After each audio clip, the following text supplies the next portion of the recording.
Hello MSc, welcome to back my channel. MSc fourth semester में हम spectroscopy की study कर रहे थे। स्पेक्ट्रोस्कोपी में हमारा जो फर्स्ट यूनिट थी मास स्पेक्ट्रोमेट्री थी। मास स्पेक्ट्रोमेट्री में हम लास्ट वीडियो में जो स्टडी की थी, सबसे पहले हमने उसके इंस्ट्रूमेंट मास स्पेक्ट्रोमेट्री के इंट्रोडक्शन और इंस्ट्रूमेंटेशन, उसकी एप्लीकेशन की स्टडी की थी। उसके बाद जो हमारा सेकंड लेक्चर जो आया था उसमें हमने मेजरमेंट टेक्निक की स्टडी कर रहे थे। मेजरमेंट टेक्निक कह सकते हैं आप या आयनाइजेशन टेक्निक कह सकते हैं। आयनाइजेशन टेक्निक की स्टडी कर रहे थे जिसमें हमने CI chemical ionisation technique and EI electron ionisation technique को हम लास्ट वीडियो में बता चुके थे। फिर उसके बाद आता है जो थर्ड आयनाइजेशन टेक्निक आती है, आप कह सकते हैं मेजरमेंट टेक्निक आती है, जो सैंपल के मास को मेजरमेंट करती है। वो जो टेक्निक आती है एफडी को फील्ड डिसॉर्प्शन आयनाइजेशन टेक्निक कहते हैं। एफडी क्या है? Field desorption, FDIT, field desorption ionisation technique. अब जो फील्ड डिसॉर्प्शन आयनाइजेशन टेक्निक जो होती है, इसका भी क्या काम होता है? सैंपल को आयनाइज्ड करती है। आयनाइज्ड करने के बाद जो सैंपल का जो मॉलिक्यूल होता है उसको मॉलिक्यूलर आयन में कन्वर्ट करती है। जैसे हमने ईआई में इलेक्ट्रॉन आयनाइजेशन टेक्निक में पढ़ा था कि जो सैंपल मॉलिक्यूल होता है वो डायरेक्टली इलेक्ट्रॉन के बम्बार्टमेंट द्वारा मॉलिक्यूल से मॉलिक्यूलर आयन में कन्वर्ट हो जाता है। फिर उसके बाद हमने बात करी थी सीआई केमिकल आयनाइजेशन टेक्निक की, जिसमें हमने बताया था कि जो सैंपल मॉलिक्यूल जो होता है केमिकल आयनाइजेशन टेक्निक में, वो डायरेक्टली इलेक्ट्रॉन बम्बार्टमेंट के द्वारा आयनाइज्ड नहीं होता था। पहले कैरियर गैस आयनाइज्ड होती थी। कैरियर गैस आयनाइज्ड होने के बाद प्राइमरी आयन बनाती थी, सेकेंडरी आयन बनाती थी। फिर सेकेंडरी आयन सैंपल मॉलिक्यूल के साथ इंटरेक्ट करता था। इंटरेक्ट करने के बाद हमारा सैंपल मॉलिक्यूल आयनाइज्ड हो जाता था। इसी प्रकार जो एफडी आता है, एफडी जो फील्ड डिसॉर्प्शन आयनाइजेशन टेक्निक होती है, ये बताती है जो इसमें हमारा जो मॉलिक्यूल्स होता है, जो सैंपल लिया जाता है वो सॉलिड तथा लिक्विड लिया जा सकता है। इसका जो मेन फंक्शन होता है सॉलिड तथा लिक्विड सैंपल को गैसियस फॉर्म में कन्वर्ट करता है। अब जब गैसियस फॉर्म में कन्वर्ट कर देता है, इसमें एक माइक्रोनीडल, कार्बन की माइक्रोनीडल लगी होती है, तब उस पर सैंपल को लोड किया जाता है, सैंपल को डाला जाता है। जब उस पर इलेक्ट्रिक फील्ड अप्लाई किया जाता है तो उसके द्वारा जो मॉलिक्यूल होता है मॉलिक्यूलर आयन में कन्वर्ट हो जाता है। तो ये चीज थ्योरी में लिखी हुई है, हम थ्योरी पढ़ लेते हैं, उसके आगे में डायग्राम भी दिखाऊंगा। अब जो मॉलिक्यूलर आयन मॉलिक्यूल जो मॉलिक्यूलर आयन में कन्वर्ट होता है वो टू टाइप से होता है, वो भी मैं आगे बताऊंगा। एक तो कैटायनिक में अटैचमेंट ऑफ आयन होता है, एक फील्ड डिसॉर्प्शन होता है। तो सबसे पहले हम इंट्रोडक्शन की बात कर लेते हैं। फील्ड डिसॉर्प्शन आयनाइजेशन टेक्निक क्या कहती है? FD is a desorption ionization technique. FD is a desorption ionization technique which is used for direct conversion of solid liquid molecule into gaseous ion molecule. तो कह रहा है कि जो FD जो फील्ड डिसॉर्प्शन आयनाइजेशन टेक्निक होती है, इसका यूज सॉलिड तथा लिक्विड मॉलिक्यूल को डायरेक्टली गैसियस मॉलिक्यूल में कन्वर्ट करने के लिए यूज किया जाता है।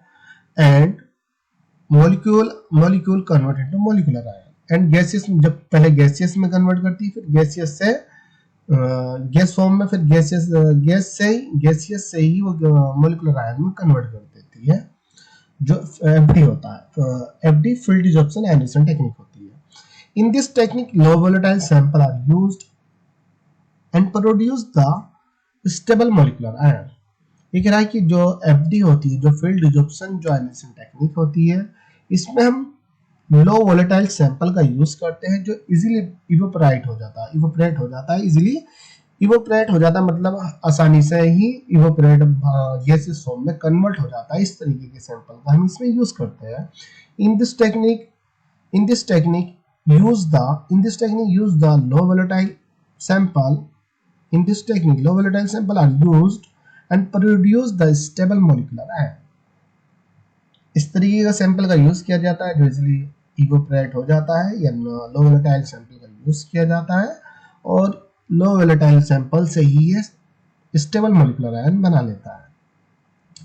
Therefore is known as soft ionisation technique. जो एफडी होती है, फील्ड डिसॉर्प्शन आयनाइजेशन टेक्निक होती है, इसको सॉफ्ट आयनाइजेशन टेक्निक भी कहा जाता है।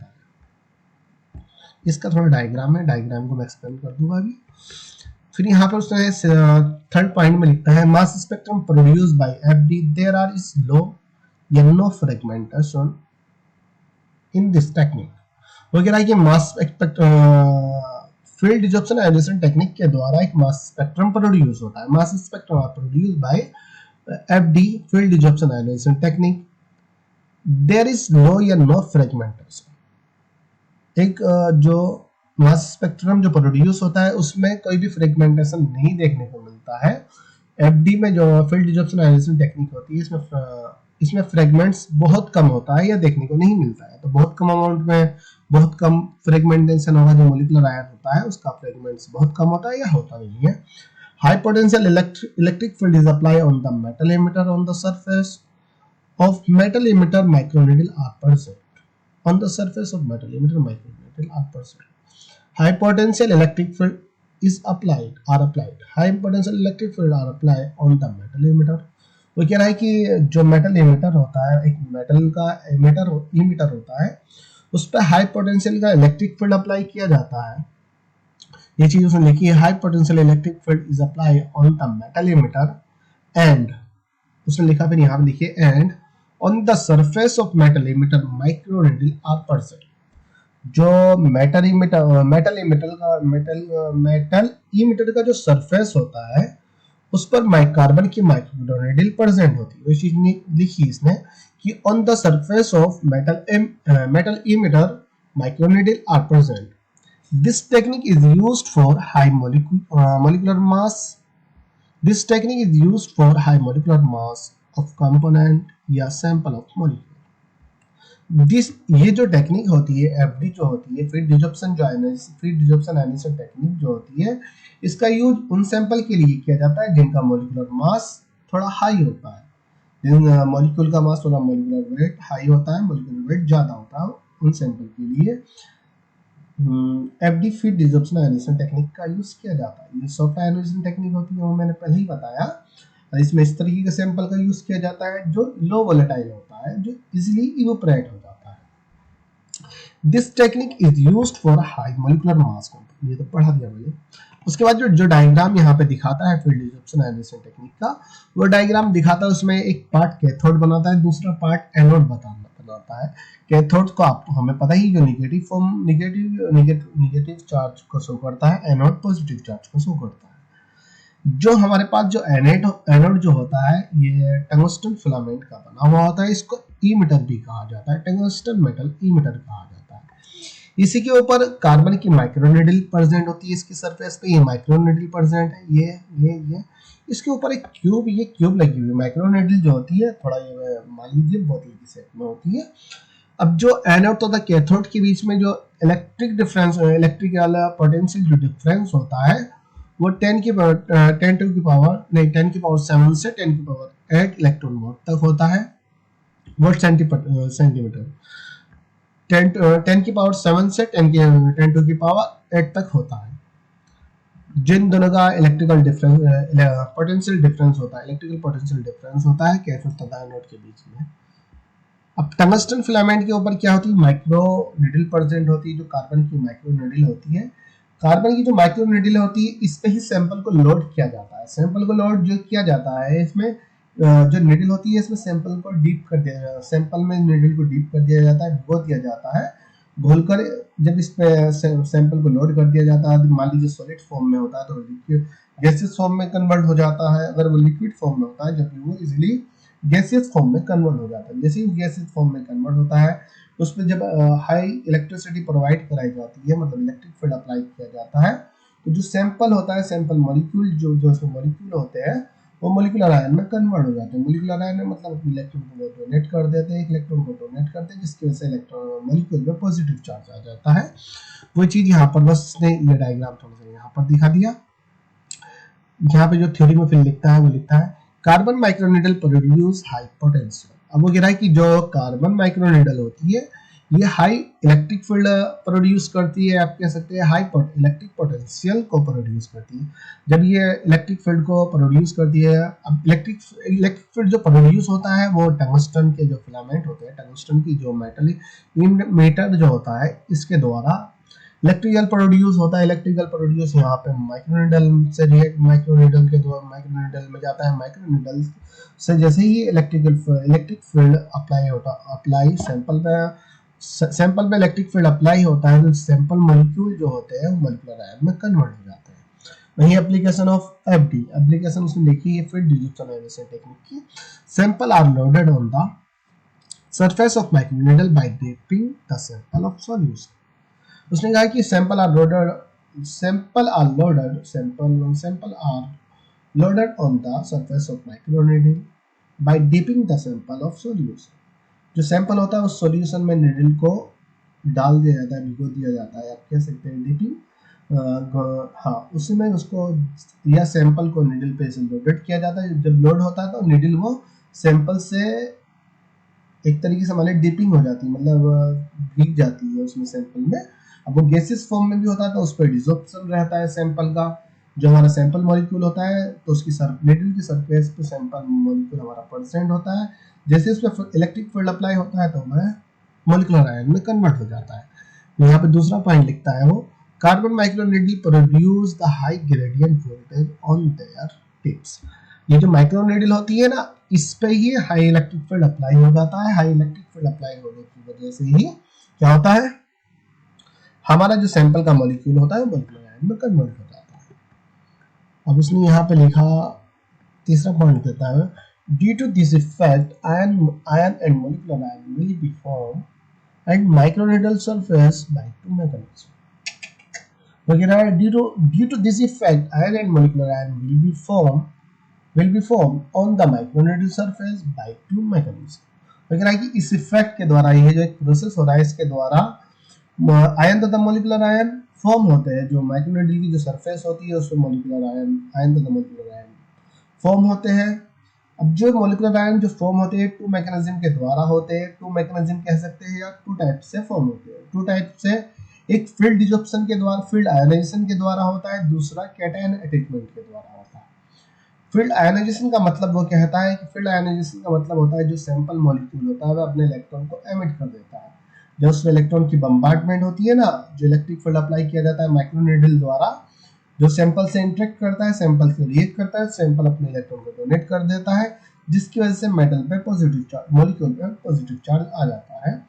वही अगर बात करें कैटायन अटैचमेंट में, कैटायन अटैचमेंट जो हाइड्राइड ट्रांसफर था, हाइड्राइड ट्रांसफर की तरह नहीं, सॉरी हाइड्राइड ट्रांसफर की तरह नहीं होता है, आयन ट्रांसफर की तरह होता है। आयन ट्रांसफर भी नहीं होगा, हाइड्राइड ट्रांसफर तो दूसरे मॉलिक्यूल का था। जो कैटायनिक अटैचमेंट होता है, इसमें जो मॉलिक्यूल होता है उससे एक कैटायन अटैच हो जाता है, जिसको कैटायन अटैचमेंट कहते हैं। फील्ड आयनाइजेशन में वही चीज थी यहाँ पे लिखी, electron are remove from the molecule by high electric field, it known as field ionization.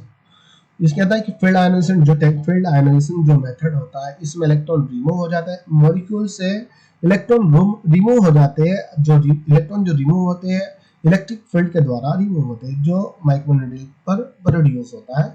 वही चीज लिखी, electron are remove from the molecule by high electric field, it's known as field ionization technique. यहाँ पर उसने लिख के दिखा दिया, यहाँ पर मॉलिक्यूल होता है, मॉलिक्यूल से इलेक्ट्रिक फील्ड अप्लाई किया जाता है। यहाँ पर वो इलेक्ट्रॉन की बम्बार्डमेंट यहाँ पर कराई है, फिर उसके बाद यहाँ पर एम पॉजिटिव चार्ज आ जाता है, यहाँ से दो इलेक्ट्रॉन यहाँ से निकल जाते हैं। कैटायनिक अटैचमेंट होता है, कैटायन कोई भी कैटायन उससे अटैच हो जाता है। जैसे मॉलिक्यूलर एम, ये क्या होता है, मॉलिक्यूल होता है, जैसे कैटायन इस पर अटैच करता है तो जब भी मॉलिक्यूलर आयन में कन्वर्ट हो जाता है एमएच। वही चीज यहाँ पे लिखिए, ionize cationic attachment, cation will be attach with the analyte molecule के साथ कैटायन अटैच हो जाता है, जिससे मॉलिक्यूलर आयन का फॉर्मेशन हो जाता है। मॉलिक्यूलर आयन क्या होता है, एमएच पॉजिटिव, ये मॉलिक्यूलर आयन होता है। अब मॉलिक्यूलर आयन का मास जो निकालना होता है, मान लीजिए इस मॉलिक्यूल का मास 15 है या 30 है या मान लीजिए 20 है, तो बस इसमें एक को प्लस करना होता है। एच का मॉलिक्यूलर वेट कितना होता है, 1 होता है। तो अगर 20 होगा तो 21 हो जाएगा, 25 होगा तो इसका मॉलिक्यूलर वेट 26 हो जाएगा।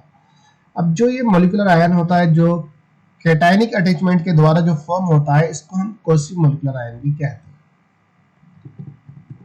ये चीज हमने लिख दी यहाँ पर, it's known as quasi molecular ion. Now अब यहाँ पे दूसरा पॉइंट क्या दिखाता है, एक positive molecular ion will be repel by anode and they will go for the mass analyze. Each molecular ion will be repelled by anode and they will go for mass analyzer and does not have sufficient internal energy for fragmentation. Therefore, yeah, that is why they will not further fragment. Then they direct go to mass analyzer. ये चीज यहाँ पे लिखी उसने कहा कि जब positive जो मोलिकुलर आयन होता है वहां पर जो एनोड प्रेजेंट होता है, एनोड पे पॉजिटिव चार्ज होता है, जो हमारा मोलिकुलर आयन होता है वो भी ऑब्वियसली पॉजिटिव चार्ज ही में ही कन्वर्ट होता है, क्योंकि जो फील्ड डिजॉर्प्शन आयनाइजेशन टेक्निक या इलेक्ट्रॉन आयनाइजेशन टेक्निक होती है, केमिकल आयनाइजेशन टेक्निक होती है, जो मास स्पेक्ट्रम में जो आयनाइजेशन टेक्निक का यूज जो किया जाता है वो मोस्टली पॉजिटिव चार्ज को ही आयनाइज करती है। सॉरी, पॉजिटिव चार्ज, जिस मॉलिक्यूल में पॉजिटिव चार्ज होता है उसका ही मास एनालाइजर किया जाता है, उसको ही डिटेक्टर के द्वारा डिटेक्ट किया जाता है, निगेटिव मॉलिक्यूलर आयन को डिटेक्ट नहीं किया जाता है। तो बस यही चीज यहाँ पे लिखी है इसने, it positive molecular ion will be repel by anode and they will go for mass analyser. जो पॉजिटिव मॉलिक्यूलर आयन होता है एनोड के द्वारा रिपेल करता है और मास एनालाइजर के लिए चला जाता है। मास एनालाइजर के लिए जब जाता है चला जाता है। यहाँ पर तीसरे पॉइंट में लिखा molecular ion does not have sufficient internal energy for fragmentation. That is why they will not further fragment. जो मोलिकुलर आयन होता है उसके पास सफिशिएंट इंटरनल एनर्जी नहीं होती है। सफिशिएंट इंटरनल एनर्जी मतलब जो प्राप्त एनर्जी से चाहिए होती है फॉर फ्रेगमेंटेशन के लिए जितनी एनर्जी से चाहिए होती है उसके इंटरनल एनर्जी इतनी नहीं होती है, इसलिए they will not further fragment. Iron does not have sufficient internal energy for fragmentation, that is why they will not further fragment. इसलिए वो फ्रेगमेंट नहीं करते, ब्रेक नहीं होते हैं, and go to mass analyser और mass direct and go to directly mass directly go to mass analyser और directly mass analyser के लिए चले जाते हैं बिना फ्रेगमेंट हुए। तो ये यहाँ पर हमारी जो एफडी होती है, फील्ड डिजॉर्प्शन आयनाइजेशन टेक्निक, यहाँ पे फिनिश हो जाती है, कंप्लीट हो जाती है। फील्ड डिजॉर्प्शन आयनाइजेशन टेक्निक क्या है? सॉफ्ट आयनाइजेशन टेक्निक है। सॉफ्ट आयनाइजेशन टेक्निक की अगर हम बात करें, उसमें जो सैंपल मॉलिक्यूल का जो यूज किया जाता है, सैंपल मॉलिक्यूल लो वोलेटाइल सैंपल मॉलिक्यूल का यूज किया जाता है जो इवेपोरेट हो जाते हैं। मेटल इमिटर होता है, मेटल इमिटर के ऊपर माइक्रोनीडल प्रेजेंट होती है, कार्बन की माइक्रोनीडल होती है। कैथोड तथा एनोड होता है, कार्बन के माइक्रोनीडल के ऊपर क्या डाला जाता है? सैंपल लोडेड किया जाता है। सैंपल लोडेड किया जाता है जब इलेक्ट्रिक फील्ड उसमें अप्लाई किया जाता है, उसके द्वारा क्या होता है? मोलिक्यूलर आयन में कन्वर्ट हो जाता है। और जो मोलिकुलर आयन में जो कन्वर्ट होता है वो टू टाइप से होता है, एक फील्ड आयनाइजेशन होता है, एक कैटायन अटैचमेंट होता है। फील्ड आयनाइजेशन में क्या होता है? फील्ड आयनाइजेशन में जो मॉलिक्यूल होता है उससे एक प्रोटॉन निकल जाता है, इलेक्ट्रॉन निकल जाता है, जिससे वो पॉजिटिव चार्ज में कन्वर्ट हो जाता है। लेकिन जो कैटायन अटैचमेंट होता है, कैटायन अटैचमेंट से एक प्रोटॉन आके अटैच हो जाता है, जिसकी वजह से वो मॉलिक्यूलर आयन में कन्वर्ट हो जाता है। बस ये चीज यहाँ पर लिखी हुई है और कुछ इसमें नहीं है। ओके, उसके बाद आता है हमारा FAB। FAB क्या कहता है? Fast atom bombardment ionization technique. इसको हम नेक्स्ट वीडियो में पढ़ते हैं कि FAB क्या है, FAB का यूज किस लिए किया जाता है। इसका यूज भी है सैंपल को आयनाइज करने के लिए, सैंपल मॉलिक्यूल को आयनाइज करने के लिए किया जाता है। तो उसके आयनाइज करने के बाद उसके मास को डिटेक्ट करने के लिए किया जाता है। मास को एनालाइज करने के लिए, मास को मेजरमेंट करने के लिए ही इसका यूज किया जाता है। जिस तरीके से सबका यूज किया, लेकिन कुछ डिफरेंटेड होता है। अब इसमें क्या डिफरेंटेड होता है? इसमें इलेक्ट्रॉन की जगह एटम की बम्बार्डमेंट होती है। इसको मैं नेक्स्ट वीडियो में बताता हूँ। Okay, thank you.